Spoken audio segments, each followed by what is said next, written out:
Hello. पिछली बार हम लोगों ने गुफा संख्या 9 तक पढ़ लिया था और उसके आगे आज हम लोग पढ़ेंगे गुफा संख्या 10।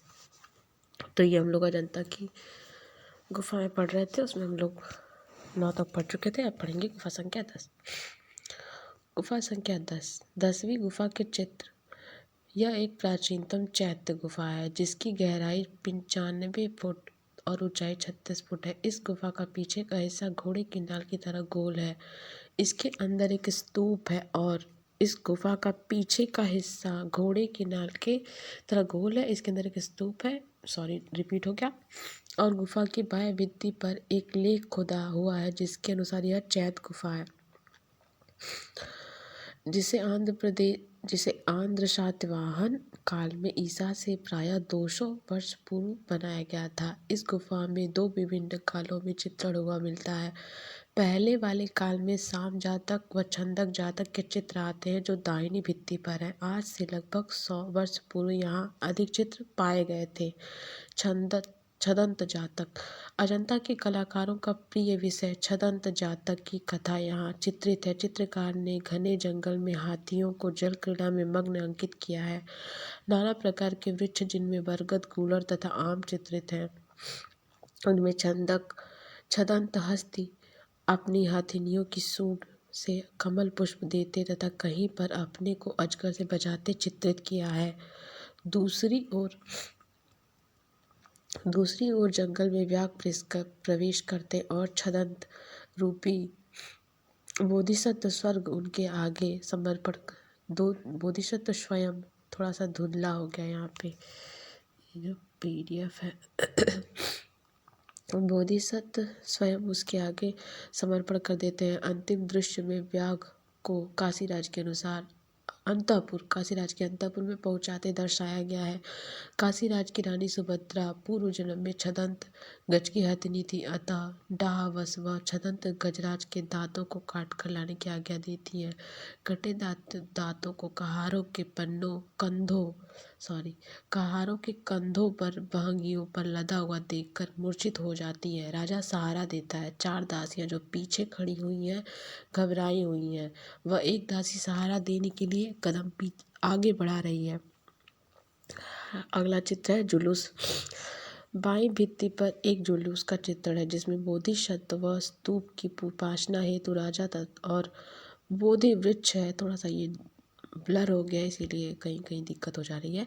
जिसमें बोधि वृक्ष व स्तूप की उपासना हेतु राजा तथा उनका दल चित्रित है। दल के आगे पैदल सशस्त्र घुड़सवार और पीछे राजा 8 स्त्रियों के बीच में जो तीव्र गति से चल रही हैं। भिन्न में 2 स्त्रियों ने अस्थि मंजूषा उठा रखी है। एक स्त्री पवित्र जल का कलश उठाए हुए है। स्त्रियों के वक्ष स्थल खुले हुए व चेहरों पर अधीरता का भाव है। चित्र का निचला भाग नष्ट हो गया है। यहाँ पर एक चित्र भी प्रदर्शित है। अजंता गुफा संख्या 10, बोधि वृक्ष की उपासना हेतु राजा तथा उनका दल। साम जातक। अगला चित्र है साम जातक। इसी गुफा में साम जातक का चित्र है। इसका कथानक श्रवण कुमार वाली कहानी से मिलता जुलता है। इस चित्र में अंधे माता पिता की सेवा करने वाले एक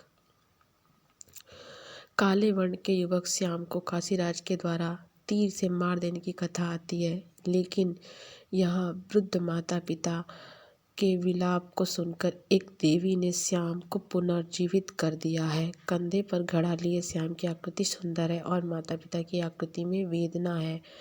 भागते हुए कहाँ था, वेदना है।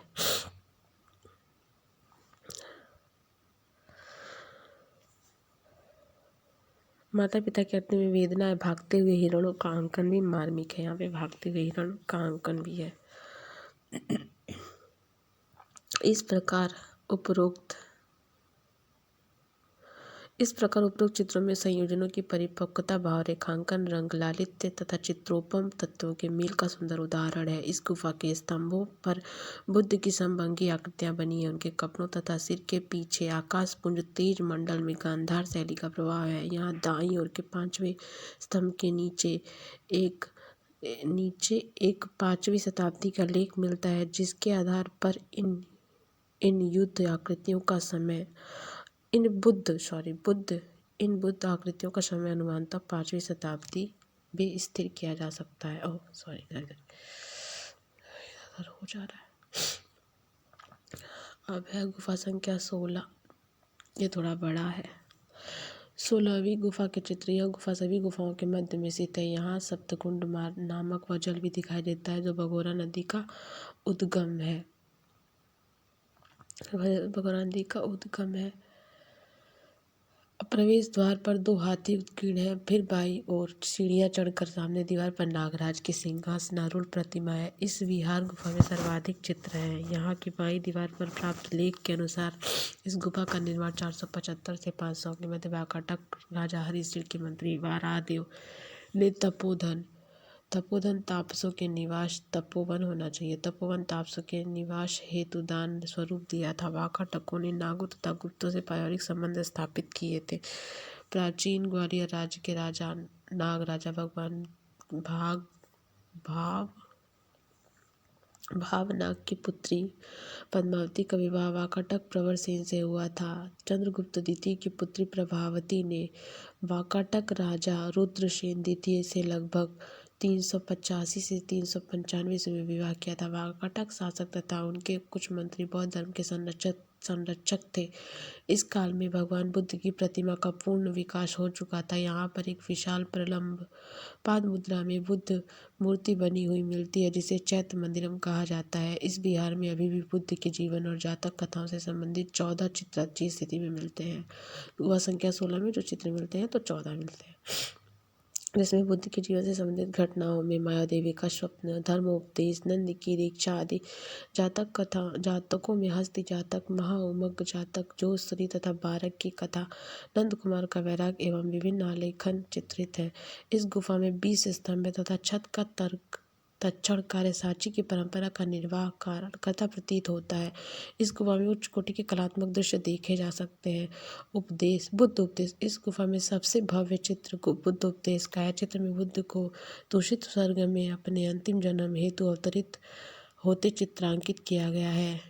ग्रिफिथ्स महोदय ने इस चित्र में को प्रदर्शित किया है। इसमें बहुत सी आकृतियां तथा बुद्ध की मुख मुद्रा नष्ट हो चुकी है, परंतु उनके भक्तों की आकृतियों को कम क्षति पहुंचाई है। अतः आकृतियों में एकाग्रचित्तता, भक्ति तथा नम्रता आदि के भाव भव्य रूप से अंकित हुए हैं। इस गुफा की दाहिनी भित्ति पर सुजाता की कहानी चित्रित है, जिसमें गायों का सुंदर चित्र है और भवन में गुप्तकालीन प्रस्तर शिल्प जैसी ज्यामिति तरह की जाली काटी गई है। मरणासन राजकुमारी। इस गुफा में सबसे उत्कृष्ट मरणासन राजकुमारी मर्ती राजकुमारी नाम से विख्यात, जिसमें करुणा की पराकाष्ठा है। चित्र में कुलीन महिला ऊंचे आसन पर सिर लटकाया अध खुले नेत्रों और शिथिलांगों सहित लेटी है। उसके पीछे एक दासी उसे सहारा देकर ऊपर उठाए है। दूसरी अपना एक हाथ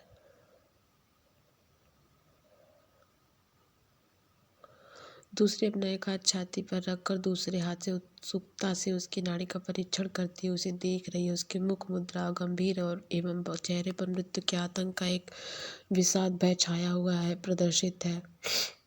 एक अन्य दासी पंखा जल रही है। नीचे भूमि पर अन्य स्वजन बैठे हैं जिन्होंने राजकुमारी के जीवन की आशा त्याग दी है और रुदन आरंभ कर दिया है। इसी दल में एक स्त्री न मुख छुपाए रो रही है। सफेद टोपी लगा एक वृद्धजन दरवाजे पर खड़ा है, दूसरा एक खंभे के पीछे बैठा है। यह राजकुमारी और कोई नहीं बल्कि बुद्ध के भाई नंद की पत्नी सुंदरी है, जिसकी ऐसी दशा नंद के द्वारा भिक्षु बन जाने पर अपना मुकुट एक सेवक के द्वारा सुंदरी के पास सूचना के अभिप्राय भेजने पर हुई। सफेद टोपी लगाए एक वृद्धजन हाथ में मुकुट लिए द्वार के निकट खड़ा है। सामने की ओर 2 स्त्रियां हैं, जिनमें से एक पारसी टोपी पहने हैं और हाथ में एक ढका हुआ कलश लिए है जो संभवतः कोई औषधि है। दूसरी स्त्री के बाल निग्रो जैसे हैं, वह कुछ मांगने या बताने की मुद्रा में है। दूसरी ओर 2 परिचारिकाएं एक अलग प्रकोष्ठ में बैठी हैं। यहाँ पर एक चित्र भी दिया हुआ गुफा संख्या 16 का मरणासन राजकुमारी, जिसके बारे में सब डिटेल दी हुई है। इस चित्र के विषय में ग्रिफिथ्स महोदय का मत है कि फ्लोरेंस का चित्रकार इससे अच्छा रेखांकन कर सकता है और वेनिस का कलाकार अच्छे रंग भर सकता है, किंतु दोनों में से कोई इससे अधिक सुंदर व भाव का प्रदर्शन नहीं कर सकता।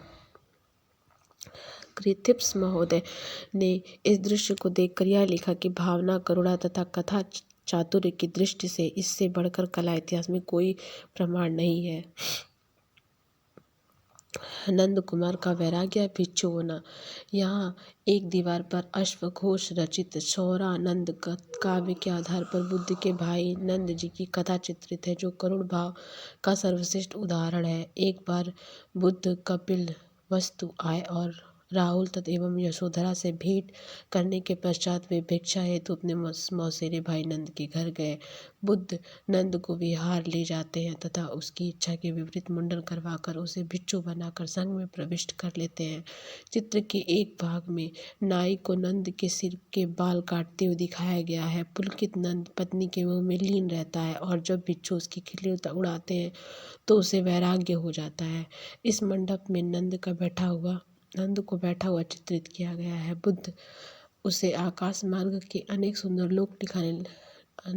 लोक दिखाने ले जाते हैं। इसी प्रसंग से संबंधित दृश्य को एक विस्तृत भित्तिखंड पर कई टुकड़ों में तैयार किया गया है। अजातशत्रु व बुद्ध की भेंट। अगले चित्र है अजातशत्रु व बुद्ध की भेंट। इस गुफा में अजातशत्रु व बुद्ध की भेंट का भव्य दृश्य अंकित है। अजातशत्रु अपने पिता का वध करने पर बड़ा पीड़ित व अशांत है। लज्जावश उसके हृदय में किसी महापुरुष का उपदेश सुनने की इच्छा हुई। राज्यवैद्य ने उन्हें आम्रवन में ठहरे भगवान बुद्ध के दर्शनों के लिए प्रेरित किया।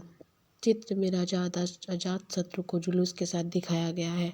जुलूस में सुसज्जित हाथी, सिपाही, बांसुरी, बतुरही वादक दिखाए गए हैं। 16वीं गुफा की दाई दीवार पर भी प्रसिद्ध 4 दृश्यों का अंकन हुआ है। शव, बुद्ध, पुरुष, सन्यासी और वृषम ताड़न। इन्हीं दृश्यों को देखकर भगवान बुद्ध को वैराग्य हुआ था। यहाँ बुद्ध की पाठशाला का दृश्य जिसमें बालकों की क्रीड़ा का सुंदर अंकन हुआ है। पास धनुर्विद्या अभ्यास के दृश्य हैं। ऊपर बुद्ध के सम्मोहन का दृश्य है। बीच में बुद्ध के गृह त्याग का दृश्य जो खराब अवस्था में है। माया देवी के स्वप्न के दृश्य के ऊपर बुद्ध जन्म के कई अन्य दृश्य चित्रित हैं। इनमें बुद्ध जन्म लेते ही 7 पग चलने की कथा, बुद्ध जन्म लेते ही 7 पग चलने की कथा को 7 कमल के फूलों के प्रतीक में अंकित किया गया है। यह प्रतीकात्मकता पुरानी परंपरा का अनुसरण प्रतीत होती है। भगवान बुद्ध को बालक के रूप में इस कथा में चित्रित किया गया है। सुजाता की खीर, राजगृह की गलियों में भिक्षा पात्र लिए बुद्ध, आषाढ़ में गौतम की प्रथम तपस्या आदि अन्य चित्र भी यहाँ बने हैं। माया देवी का स्वप्न। इस चित्र में माया देवी की आकृति में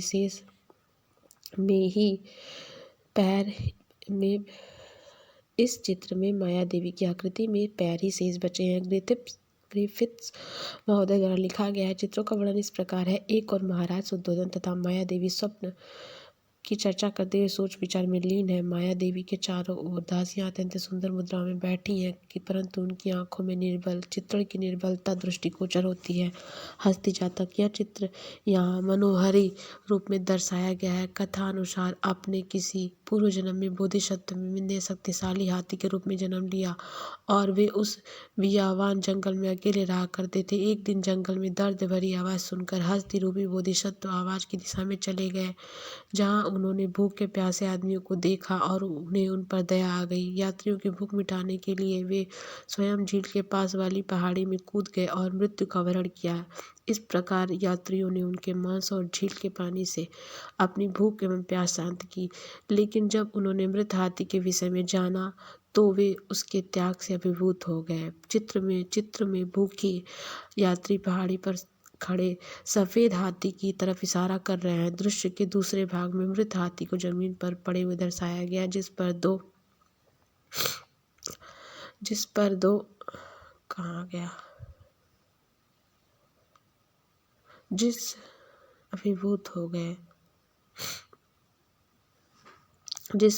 यात्री तेज चाकू से मांस निकाल रहे हैं। कुछ मनुष्यों को मांस भूनते तथा कुछ को खाते व कुछ को झील से पानी लाते दर्शाया गया है। महाउमंग जातक, अगला चित्र है महाउमंग जातक जो कि गुफा संख्या 16 का है। इस चित्र में देवी शक्ति से युक्त महोसंग नाम के एक बालक द्वारा गंभीर विवादों को गंभीरता एवं बुद्धिमत्ता पूर्वक समाधान करते हुए प्रदर्शित किया गया है। बच्चे की असली माता कौन सी है, इसके समाधान के लिए जब बच्चे के 2 टुकड़े करने का प्रस्ताव रखा गया तो असली माँ बच्चे पर अपने अधिकार छोड़ने के लिए तैयार हो गई।